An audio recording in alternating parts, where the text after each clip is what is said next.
Welcome back to another episode of Tuba People TV, where we talk about all things Arnold Jacobs all the time. Puddles and I are back in Indianapolis at the home of Dan Corrigan. Thanks, Dan, for having us in. You're welcome. It's a real pleasure to talk to you.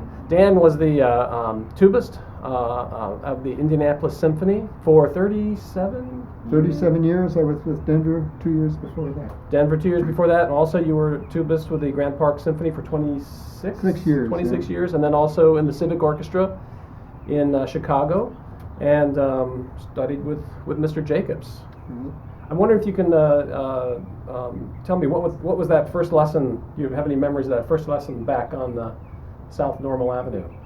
Well, a couple things. First of all, it was a long trip there from where I was, where I lived, and the thing I remember, the first thing he did is he did some playing for me, and I was very impressed with the sound and the technique at the time.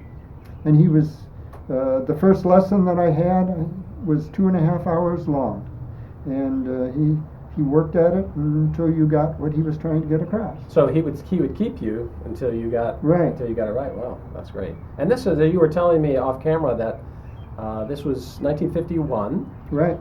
And you studied with him until you left for the Army, right? In 54, and then when I came back, I would still go for lessons. In fact, when I came back from the Army in 56, I did quite a bit of studying in 56 and 57, because then I joined the Denver Symphony. I auditioned, and then even now, not now obviously, but when I was with the Indianapolis Symphony, I used to go up several times a year just for a refresher. Mm-hmm. Make certain I was doing things right, because we're not really the best judges of our own playing. It pays to have that third party. Yeah, good to get a checkup. Right. Now, you were also telling me that when you started studying with Jacobs on Normal Avenue, the house at that point didn't have a basement.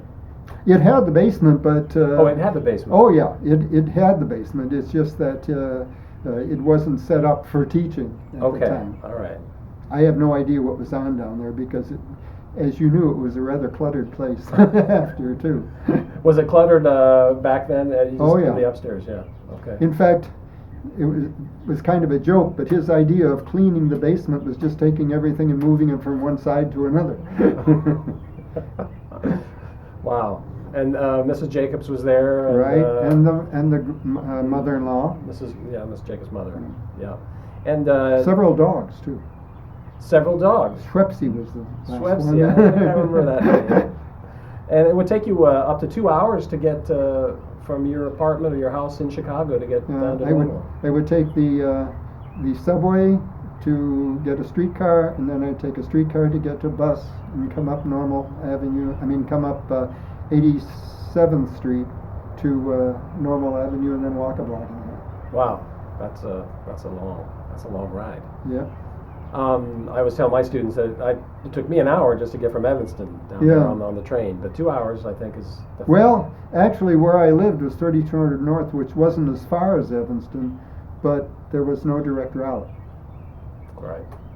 Now, what do you think? What did you come away with in those first several lessons? You remember anything about them? Well, first of all, he was very insistent upon taking in sufficient air. We worked on the diaphragmatic breathing and that sort of thing, and right from the very beginning, playing the mouthpiece, singing it in your mind, and then putting it through the mouthpiece, trying to make the mouthpiece an instrument in itself. Mm-hmm. So playing the mouthpiece all the time. Yeah. That was probably, in fact, I think that was as you say, what did I take away from the first lesson? That was probably it, taking a really good breath and vibrating it through the mouthpiece so that you're playing a melody. Do you remember him? Do you remember the first time you heard him buzz the mouthpiece? Oh yeah, it was very impressive. Yeah, it is. I still think about it, because the fact is that as you get older, it deteriorates your capacity, so you actually have to concentrate on taking more and doing so and taking more in, you're able to continue with the vibrations. Mm-hmm. And as far as I still use I still have a mental picture of him playing the mouthpiece, and I try and match that as much as possible even now. That's great. I remember him telling me, one of the things that you were telling me before we started the interview was the aging process. And I remember him talking about the aging process and thinking, yeah, I don't have to worry about that. But then, of course, 25 years later, yes, you do have to worry about that. Lots of things. We didn't talk about it, but I remember one of the things and this happened later, after he had done the University of Chicago experiments and things like that, that he was saying, Dan, he said, say letter O when you play. And I used to think, ah or O, it really didn't make that much difference, But one of the things the Indianapolis Symphony used to do is we'd play a Terre Haute, a modern music festival. And we had a piece where you would hold a note. I mean, the instructions were hold a note and change the vowel sound. Mm-hmm. And so it goes from A, E, A, O, U. Mm-hmm. And I remember listening and I thought, he's right. O does make a lot of difference. There's a lot more air to O than there is to any other vowel sound. And all I could think of was, you try and relay something to somebody, but until you actually experience it, why it doesn't come across. And he was right. That trust, the student-teacher trust is that trust increases when you experience it yourself. Right. Yeah, that's great. Dan, you mentioned the experiments that Mr. Jacobs was doing at the University of Chicago Medical School. I'm wondering, did that happen before, during, or after your first series of years of studying with him? Actually, it happened, I think, in between. In fact, I think a good portion of it happened when I was in the Army. Okay. I was stationed out at Fort Ord, California.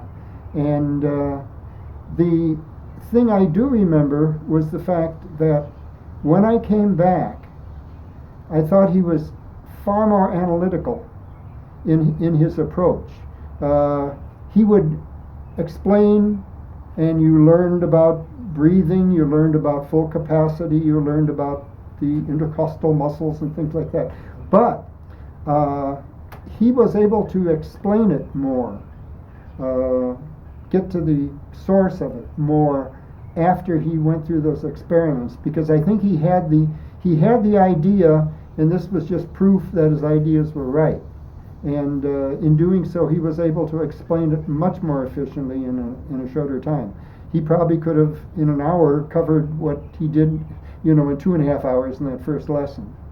So he had the similar ideas prior to his experiments. Yeah. So in that first segment of the years that you studied with him in the early 50s, he did the experiments probably when you were away, and then when you came back in the later 50s, it was similar ideas, but just explained more. More succinctly. Better, really. Yeah. It was funny because I had a student here. He was a pediatrician, a doctor, and he was a tuba player, and one of the better tuba players in the town. And he went and talked to Jacobs, and they had a great conversation because his concepts were very similar to Jacobs. Mm-hmm. When I was in Evanston, going to school at Northwestern, there was a house that we lived in, 6 or 7 of us. We called it the Brass House, mm-hmm. and it was filled with students who were studying with Mr. Jacobs or Mr. Chikowitz, or in some cases both Mr. Crisafulli, and it was just all brass players. Right. And you were telling me earlier that you had a house where you had a number of Jacobs students living. Can you tell me a little bit about that? Well, it was funny because the fact is that the house we originally had 2 flats, and we rented. It was right after World War II, and we rented the upper flat out, and the tenants we got were never all that great, and we ended up spending more to repair the house after they would leave than we ever got from them. So my dad decided we turned it into rooms, and we rented it out to Jacob students, and we had people like Paul Walton, the tuba player, he was at Grant Park at the time, and Steve Zellmer. He was in Indianapolis at the time, and then from there he went to Minneapolis. And that's where Paul Walton ended up, right? Yeah, right. Paul Walton went there. I think Paul Walton was there before Steve, Oh, okay. and then but it was only a year or two. And I'm trying to think, there were several others. A tuba player named Lowell Ives. We had several trumpet players there, and we had trombones and trumpets and everything. We had an apartment building next door, and they didn't always appreciate it. And it was funny because there was a fellow living there who was not a musician, and Jacobs came over one time and he was saying, "Can't you give these guys some other exercises?" And he said, "I'm getting tired of hearing the same ones," because they would all start with the same ones out of the Arbon book and out of the Bona, Pascal Bona rhythmical articulation and things like that, and Schlossberg. It's interesting because once I came along, and I'm sure for a couple decades before that, there was the Hal Leonard Advanced Band Method book with the special studies by Arnold Jacobs, but that came after your time. Right. So you were basically, and what was it? What the special studies were essentially a compilation of the Arabin and the Bona and and all those Schlossberg and we used a lot of French horn music. The Blue Book and the Red Book. Yeah. Yeah. Paddock and Andra. Yeah. And French horn music fits tuba very well. It does. Yeah, the range is, when you just think of it as C. Yeah. It was funny because at the symphony here, I forgot what the piece was, but I was playing along with the fourth horn, and it was hard to match. And so the conductor at the time put me next to the fourth horn rather than the trombones, and it was really fun to play because actually the quality of sound of a French horn is even more than a trombone. Yeah, it's a deeper. Yeah. And more. Mellow, well, they're both conical bore instruments, so that makes a difference. Yeah, tuba and a horn. So I'm going to guess that you had the opportunity to, in your capacity in the civic orchestra, to play either substitute or play extra or play second tuba parts next to Mr. Jacobs. Was that true? It was true both when I was in civic, because from civic I went into the band at Fort Ord, and then when I came back, and I went to Aspen, played at Aspen for a year. And my wife and I both did. She was a harpist, and then when I played Grant Park, I also a couple times played up at Ravinia with Arnold Jacobs. And it was fun. He was fun to play next to, and he always made sure you were. He would let you know about 10 or 15 bars before you were to come in. He'd sort of be coaching along, and in a way, playing next to him was good too because you tried to match his sound, and you automatically did, and I think that helped because again, you had the picture. And then you tried to match the picture.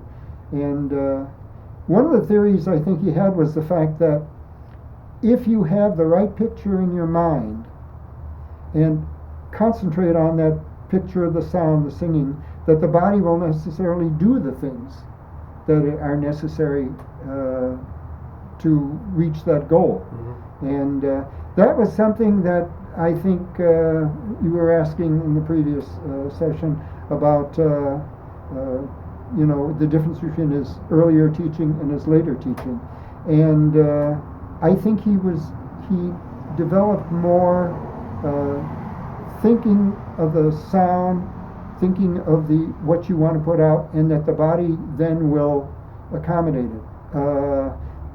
Before, he was a little more concerned with the mechanical end of it, the expanding of the chest and things like that. Okay, so this was a development that on your. Oh, okay, interesting. Did you notice what sitting basically under his bell when you're playing second tuba? Was there a difference? Did you notice any differences in the sound, or what was going on between sitting right there and maybe up in the gallery? Was there a difference in the qualities? Well, things do sounded mellower up in the gallery, and I remember Jacob. That was something else he said. He said a really fine sound out in the audience, very often when you're sitting next to it, will sound rough. And but I never really felt that he sounded all that rough when I sat next to him. So, but yeah, you hear things on stage that you don't necessarily hear out there. You hear the most beautiful part in the audience. I like to refer to it as a stage makeup. Right. You know, that projection. Right. What about any favorite second tuba CSO stories? Well, there was a couple. You want one about Reiner? Yeah. Okay. The thing was, and this was the second time. The first time I had played second tuba, it was Berlioz' Fantastic, and it was with Bruno Walter. But this was, Reiner had been there, I think, a year or 2 years, and he decided he wanted to do Zarathustra on a recording. And so the idea was that we had the rehearsals, we played the performances, and then right after that you made the recording. And I remember hearing all these stories about Reiner and what a bear he was, and I was scared to death. I mean, literally scared to death. And when we came to that first rehearsal, my tone was literally shaking. And even Jacobs turned to me next to me and said, "Dan, you can do better than that." And so each time I practiced like mad at home, and it got better and better. And in the performance, Reiner never said a thing, and I was waiting for him to say, because he always, the theory was he liked to look for a new face and pick on him. Yeah. And so anyway, but he had seen me before. I would always say, "Mr. Reiner, good evening," you know, as we come out. But anyhow, he didn't say a thing. And then when we got to the performance, it went very well, and Reiner looked over and went like that. And all I could say is, I couldn't have felt any better. I mean, you know, and that made my year. And even the percussion behind me shuffled their feet, which is a sign, you know. Yeah. And so you're on the recording with the first. I'm on the first recording. With, that was right. with in the first recording, John Riker played the violin solos, and I think Sidney Harth was the second one. Wow. And I'm trying to think if Christofoli was playing first trombone or if it was Lambert on the second one. I don't recall, because Christofoli moved on to second, and Lambert was brought in as the first trombone. Right. So was any special memories of being on stage with Bud Herseth through such? Outside of the fact that he played extremely well, I was concentrating on other things at the time. You're concentrating on your part. Another one that we did, I remember, and there I remember not much Herseth, although he played very well, was Phil Farkas. Mm-hmm. We did the Alpine Symphony of Strauss, and it had 2 tubas. Yeah. And but the Phil Farkas played this gorgeous solo, and I remember Jacobs even elbowing me, you know, "What do you think of that?" You know? Yeah. So. Wow, that's great. Well, Dan, I really appreciate you allowing us to, Puddles is over there, yeah. To come in and bother you on this beautiful July day. Yeah, it hasn't been too beautiful. That's going to be beautiful. Yeah, right. I just know it will be.